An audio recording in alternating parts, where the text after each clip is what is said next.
All right, guys, welcome along to a brand new Let's Talk BHFC podcast. Today, I am back because last time Charlie and Robbie took over, did a post-match Arsenal preview. And today I'm joined by Charlie. How are you? Yeah, I'm good, mate. How you doing? Oh, good, thank you. And I'm also joined by ex-Albion midfielder and Leicester midfielder, Dean Hammond. How are you doing? I'm very well. How are you both?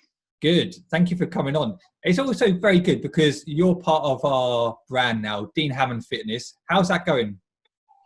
Good. Yeah, it's progressing nicely. It's something I'm passionate about. I'm really enjoying doing it. I'm training a variety of clients from kids to professionals to semi-professionals to male and female. It's good for me. It's good for my education. I'm learning as a coach as well. So, no, it's been really enjoyable. Good. The only thing I would say is you're up early, right? 7 o'clock, okay, but a hit session is really early. I mean, can you make it like 10 o'clock, something like that, a bit nicer? I could, but I've got 3 children. So, by 7 o'clock, I've probably been up an hour and a half. So, it doesn't seem too early to me, but no, it stays on the website all day. So if you can't do it live, it's there for you whenever you like. But I quite like doing it early. It just starts the day off well. I don't feel guilty about having exercise. So we just get it out of the way, a good sweat, and then it's completed for the day. I always turn up to work and I just go on Instagram and it says that you've just gone live or something. I'm just sitting in my car and I'm thinking, I'd love to do it, but I've just got to go to work. Let's quickly just touch on the Arsenal game. Charlie, I know you said in the podcast last time, absolutely buzzing with the win. It was a great win. And I think on a whole, we may not have fully deserved it, but we'll take it, won't we? Yeah, I mean, as you say, I'm absolutely buzzing about the result. It means we're 5 points still in the relegation zone now. I don't think anyone really expected us to get a win over them. Some people were predicting that. I think Adam Hinshelwood actually predicted a 2-1 win for Brighton. So well done to him for predicting it right. But I thought we'd maybe get a draw. And then when I saw the lineup with Schelotto in there, I was a little bit nervous and thought, I'm not sure about this. But it turned out that he proved me wrong and Potter's selection proved me completely wrong because we ended up getting the result.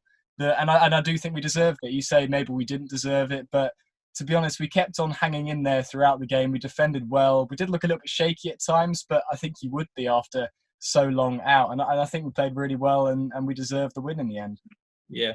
Dean, a massive 3 points for the Seagulls. Yeah, really, like you say, a really, really big 3 points against a good Arsenal team. They lost, obviously, Man City, but most teams do lose to Man City. This mini-season now, so to win your first game at home, same time, it's quite neutral most games now with no fans in the stadiums. But no, a really, really big result and always the best way to win a game. Late on, just makes the win even more. It builds up the momentum, it builds up positivity in the dressing room. So really good result and a good start to this mini-season. And it puts Brighton now in I wouldn't say a comfortable position, but, there's a bit of a gap now. They can not relax, but can feel a little bit easier about, that's one result that they needed to, whether they would have identified this as a result they were going to win or whether it not. But it's a big result for them and it's just going to breed confidence and going into the remaining, I think there's 8 games left now. So a good result for them. Yeah, Neil Maupay loves scoring last-minute goals against Arsenal. It's just what he does. I know we've done a post-match Arsenal, so let's move on to tomorrow night's game. We are away to Leicester. It's always a tough ground to go to, isn't it, Charlie? Yeah, I mean, the King Power, obviously the place where they got the surprise Premier League victory a few years ago. How incredible was that? They've always got a great atmosphere there. Be interested to see what it's like without fans at the King Power. They've normally got those weird clapping things that make all the noise around the King Power, and they won't have that at the moment, and they'll have a completely empty stadium. I think the likes of Jamie Vardy in that side, Harvey Barnes, James Maddison, you got a lot of pace in that team, and they always seem to do quite well against Brighton, get in behind. They've done that at the Amex this season, and I'm quite worried, to be honest, that they might do that against us. Against Watford the other day, they didn't quite look their best. I think Watford were actually unlucky not to win that game. I think Leicester didn't quite play like they did before the break. And if they're playing like that again on Tuesday, then there could be maybe a point up for grabs. Dean, like Charlie touched on with the fans, the fans are such a massive part, aren't they, at the King Power Stadium? You've played there. Going into this game, do you think it'll have an effect? Like you said earlier on, it's a bit of a neutral venue now, isn't it? You don't have the perks as maybe you would do if you're at home advantage. But do you think that'll make a difference for Leicester? It would definitely make a difference because it's not normal. They're not used to it, and like you mentioned, the fans at Leicester, like most home grounds, bring a lot of energy. I know the players well, and they enjoy playing at home. Their record at home is good. They breed off the energy from the fans, and that's why they can, like Charlie mentioned, they can play at that pace. They can play at that high tempo. They build the play up quite calm. Try to play through the thirds of the pitch, but then when they do get in the final third, it's quite lots of one-touch passes, trying to get Jamie Vardy in behind, trying to get James Maddison on the ball to create something. So it will have an effect for both teams. How they will adapt, we're all learning. We're all finding out how the players are actually finding it. Some players might enjoy it more because they can be more relaxed. They're not getting judged while they're playing. They're not having the negativity from the fans if they make a mistake. So it'd be interesting, but it's a tight game, this one, because I agree with Charlie. Leicester weren't at their best at Watford, but Watford are a good team, and obviously there was a bit of spice in that game with Nigel Pearson being Watford manager now and previous Leicester manager, so that was always going to be a tight game. But a tough test for Brighton, but also for Leicester as well, because Brighton are coming back after good results. So it'll be a good game, and I can see there being goals in this game, to be honest. Hopefully for us. How impressed have you been with Brendan Rodgers since he's gone in there? Really impressed. It was credit to the football club because I think they identified they wanted him. I think they previously tried to get him before. They couldn't because he was happy at Celtic. But they wanted. They're always looking to develop the club at Leicester. They're always looking to improve. They've got a new training facility coming, which I understand is fantastic. Up there with the Tottenhams of the world. So it's a club that's going places, and they wanted to bring in a manager that they trusted, that could bring structure to the football club, that could take them to the next level, maybe win some trophies or get back into the top four of the Premier League. So it's worked so far, and they also wanted to bring a bit of velocity to the football club, play more of a progressive possession game, and then build that through the club as well, through the academy, through the youth system, into the 23s, into the first team, so they could bring youngsters through. So he's done brilliant. He's been given a lot of control, as I understand it, and rightly so, because he's producing the results on the pitch. Yeah, it's very good. Last time we played Leicester was back in November. We played them at the Amex. We lost 2-0. Wasn't the greatest of games. Charlie, going into this game, obviously, we've had 3 months off pretty much. All those results aside, we've got to go there because after that result on Saturday, we've got to go there just with, no fear. Yeah, I mean, I think the game on Saturday will give us a lot of confidence, beating Arsenal, who, let's be honest, they've not been having the best results themselves, losing 3-0 to Man City. Though I do say that. I think they were unbeaten in 2020 before that loss to City. So we still did beat a very good side. That will give us some confidence. Leicester, obviously, as Dean's saying, under Brendan Rodgers, a lot of energy in that team. I think it's a bit different to Arsenal. They kind of... I suppose Leicester do start the build-up play quite slowly, but they quite quickly go down those wings and get the ball into the box or over the top to Jamie Vardy. I think Arsenal play in front of you a bit more, and that suited us because Basuma was winning the ball back quite a lot of the weekend, and we were able to then counter on them.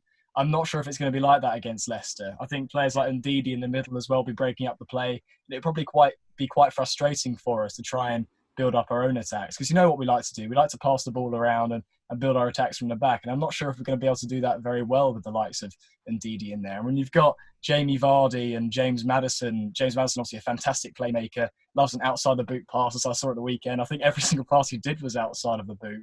Some fantastic through balls. And if you can get one right to Jamie Vardy after we lose the ball, then that could be quite dangerous. Dean, so far Leicester have played 30 games this season, won 16, lost 8, 59 goals this season. That's not a bad return. What will Brighton need to do to control the likes of Jamie Vardy? Well, Vars, obviously, as you know, likes that space in behind the defence. So it's quite dangerous to play a high line. I don't think Brighton will do that. But like Charlie said, obviously, Brighton are very comfortable in possession and probably one of the best teams in the league with the ball. So they're kind of at their weakest when they're attacking, because that one turnover, like you're saying, Ndidi winning the ball, he finds James Maddison in the hole and threads through Jamie Vardy. Within 10, 15 seconds, it can be a goal. So that's the difficulty, really. Getting better. If you watch the games now, his build-up plays better. He's not just making run after run and behind. It's more intelligent runs, more I'm going to get the ball into feet and then I'm going to spin in behind because I know I've got players that can find me. So that's the main threat, really. Him and James Maddison have got a real understanding. They combine very well. And then if you stop them two players that I really, really like are Harvey Barnes and Ben Chilwell. I worked with them both at Leicester when I was there, working for the 23s and as loan manager. So their qualities are pretty exceptional, really. Both players that will eventually probably leave Leicester, I would have thought, and move on to bigger clubs. So they're a real threat as well. So good players in both teams, but them four players for Leicester are the real threat for Brighton. Just touching on Jamie Vardy, I know we've spoken about him a lot already. 19 goals this season already. Are you still surprised that he's at Leicester and he hasn't moved on to, I mean, I know Leicester have won the Premier League, but a bigger club? I'm not surprised, really, because I know Jamie very well. And I know how much he loves the club. He loves playing for Leicester. He's very settled there. His family are very happy in the area. And he's playing for a big club there, and the club's only going to get bigger. He's very respectful of the club, that they give him a chance. When you've got to remember, when he was first at Leicester, it wasn't going brilliantly for him. And then he had that one season in the Championship, and then the rest is history. So can he play for a bigger club? Could he play for a different club? Definitely. He could play for most clubs in the world, I think. I don't think that's I'm being over the top there. Just because his attributes, his pace, his finishing ability is really, really good.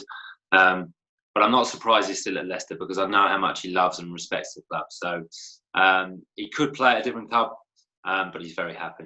Yeah, good. Let's go back to Brighton, Charlie. Looking at the squad that was on the pitch on Saturday, obviously Leicester are a very different side. What do you think Potter needs to change, or does he need to change anything ahead of tomorrow night's game? I don't think too much needs to change. Obviously, getting a win, you don't want to change too much, but it's only 3 days later, so there might have to be a few changes in terms of fitness. Getting straight back into it, it must be quite difficult to play 2 games in 3 or 4 days. There might have to be some changes. I'd love to see Basuma play again, as I said. I think he brings a lot of energy to the midfield, and he might be able to go quite well up against Ndidi in the middle. But I think he came off and he looked absolutely knackered at the weekend. He played almost a full 90. I'm not sure if he'll be able to play him. If you can't do that, maybe you can bring in Dale Stephens. He didn't play at all at the weekend. He's also very good at being the anchor in the midfield and winning the ball back for the team. And that could be quite crucial if there is a lot of changes in possession in the midfield. Schelotto, I think he played like the full game as well. He played really well. I was surprised by him. Up and down that wing, didn't give up. Kept going until the end, but once again, he's probably going to be a bit tired to play this game. So maybe we can bring in Lamptey or Montoya. I'm not sure what's happened with Montoya. I don't think he was even on the bench at the weekend, was he? But he was actually. He came on, didn't he? He came off the Schlotto, yeah. He came on. Yes, we might have Montoya. 60th minute, because it was Montoya and Connolly who came on, or one of those. I think he came on together. Yeah. So yeah, he featured. He didn't do too bad. He looked good going forward. I do agree with you. I think Basuma, for me, I would like to see him start tomorrow night, but he did look shattered when he came off because he gave it everything on the pitch. Same with Morpie. He was just constant running, the energy, but I think he will end up starting tomorrow. I'd like to see more of Connolly. They linked up well with the goal. But I think I wouldn't be too disappointed if Stephens did come in. I don't think there's any injuries which we took out from Saturday's game, which is positive. Apart from, I think the only thing is, because it's such a quick turnaround, you might see change. One player I was really impressed with, and Dean, Solly March. Have you seen him? I thought he was fantastic when he came on Saturday. I thought he really changed the game. Yeah, Solly, I know Solly. He was when I came back to Brighton, obviously that loan period under Gus. Solly was just coming through them from the U system, the 23s. He was training with the first team. I've seen a lot of him, and Solly's one of those players that obviously he's left-footed that helps him. He likes to cut inside. He's got a good delivery on him. He's quick. I think he can run quicker sometimes if he really pushed himself. He's quite a clever player. So really impressed with him. I think he could potentially play higher. So he has got that ability. He's been within, I think, correct me if I'm wrong, but he's played for England under 21s. He's potentially been mentioned for someone that could go into the national side at some point, not quite yet. So, no, an attacking player. And he does that other side of the game well, which is, he's a team player. He's comfortable on the ball, but he will trap back. He will fill into positions that he needs to be. He has that discipline, which is quite rare for a player so young. So, no, he's a good player, Solly. Yeah. Another player who didn't feature at all, didn't even get on the bench, was Jahanbash. Charlie, for me, I was really shocked with that because before, all the pandemic, he was starting to play some of his best football. But he doesn't even seem to be in Potter's plans. It was no injury, nothing like that. But would you like to see him on the bench tomorrow night? Yeah, I'm not really sure what happened at the weekend. I was definitely expecting to see him either starting on that right wing or on the bench and to get involved towards the end of the game, and he wasn't even in the squad. So I was very confused about that. I'm hoping we see him back because he is a threat. He's shown that since the turn of the year, scoring that bicycle kick against Chelsea, putting in early deliveries, taking on his man on the right-hand side. He is a good player. He's not quite been as good as we would have expected by the price tag, but I think he's still settling into the country. It's obviously very different to it was in the Netherlands and in Iran, his home country. I think that's obviously quite a change. And also the type of football you're playing. It's very high intensity in the Premier League, and he probably wasn't used to that. But now he's settled in a bit more. He's showing a bit of promise. And I don't know why he wasn't involved. But as I say, I hope he can get involved on Tuesday against Leicester. I think it'd be good to see him take a man on and try and beat that man down the flank and get the ball into the box, because that's where the threat is going to be on the counter-attack down those flanks. So I would like to see him play, take on his man. And as you said, Solly March before, another quality that he's very good at, as well as tracking back, as Dean says, sometimes fills in that left back when need be. He does take on his man. He puts a great delivery into the box. Maybe have Solly on one flank and have Jahanbash on the other, or sub one off for the other. I think it'd be a good threat. Dean, score predictions for tomorrow. Obviously, you've played for both clubs. I'd like to think you're obviously going for Brighton, but I won't put you on the spot there. But score predictions. How do you see this game going? I think one thing, it will be a good game. You've got two good footballing teams, very comfortable possession. So they'll both be trying to dictate the play. But it's difficult to say because it's kind of a neutral game. Everyone's still early. Everyone's still trying to find their fitness, trying to find their rhythm.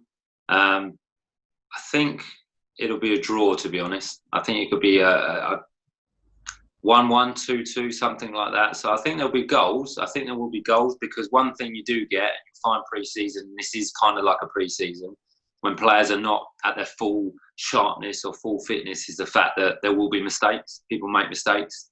You usually get that period in pre-season to learn and put that right. So the more mistakes there are, the more opportunities there will be. So I think there'll be goals. So I'm going to go for 2-2. 2-2. Charlie, what are you thinking? I agree. I think it'll be a tight game. I think there will be goals. I'm not sure if there'll be 4 goals, though. I'm not sure if it'll be 2-2. I think we're just not good enough at scoring goals. Obviously scored 2 on the weekend, but one of them was obviously Lewis Dunk sort of tackling the ball over the line. That was a bit of a lucky goal. We need a bit of luck sometimes. I think it will be a draw, and I think it'll be 1-1. Probably Jamie Vardy on the counter-attack, and who else? Maybe McAllister, if he plays, to get him a goal. Would you like to see McAllister start tomorrow? Yes. Yeah. I mean, I don't want to be too negative about it. He did show a bit of quality with some deliveries, but I don't think Pascal Gross had his best game against Arsenal. He didn't seem up to it. He wasn't up to the pace. He seemed like he was a bit kind of rusty after the break. I kind of would like to see McAllister come in there. He came off the bench and within a minute played a wonderful pass into Connolly. He flicks it around the corner and Mopé scores the winning goal. He brings that quality, and just the weight on the pass to Connolly was fantastic. And as I said on previous podcasts, when he came off for 15 minutes against Wolverhampton Wanderers, the weight on the passes, the delivery from set pieces was just exceptional. And if we can get him starting, get a threat from the beginning, I'd love to see that. Yeah, no, I agree. Score predictions for me, I'm going to go for a 2-1 Brighton win. I think I'm going for a 2-1 win. I'm going for a 2-1 win. Dean, what have you made of the Premier League return so far? Obviously, we're 5 days in now. Weird without no fans. What have you made of it? It's very strange. It is strange watching the games. Football, I think it's just shown really for football how important fans are for players. I was watching some clips of highlights of some games yesterday, and you see the emotion of a player when he scores a goal, how much it means to him, how much he wants to celebrate with the fans. It's not been the same.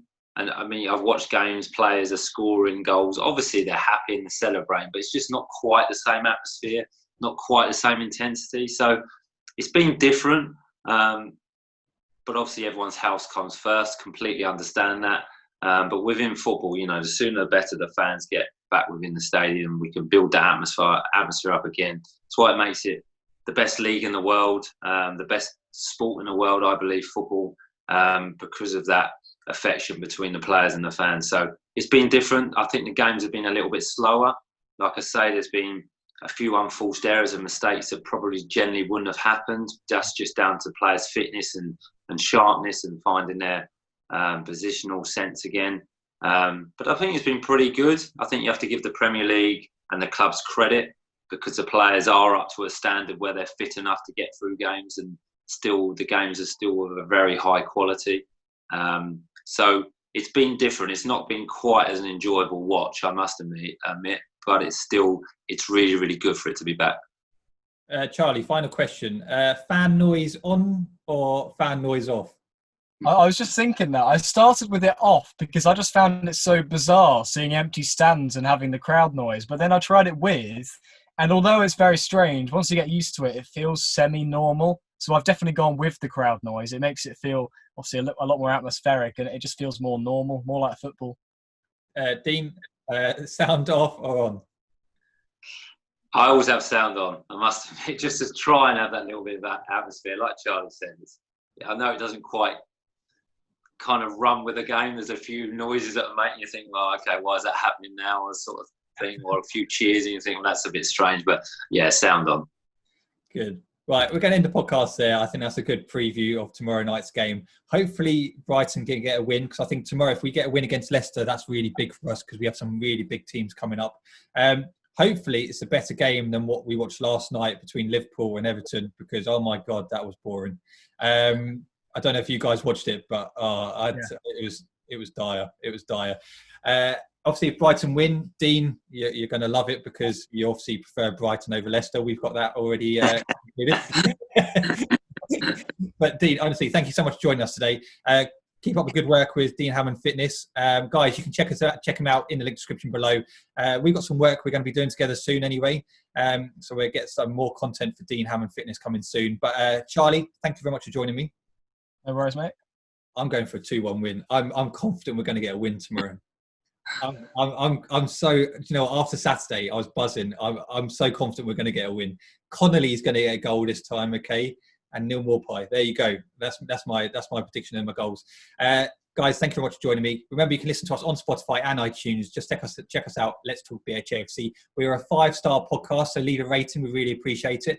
Hopefully we can get the 3 points, and I'll see you next time for a brand new video. Bye-bye. See you later.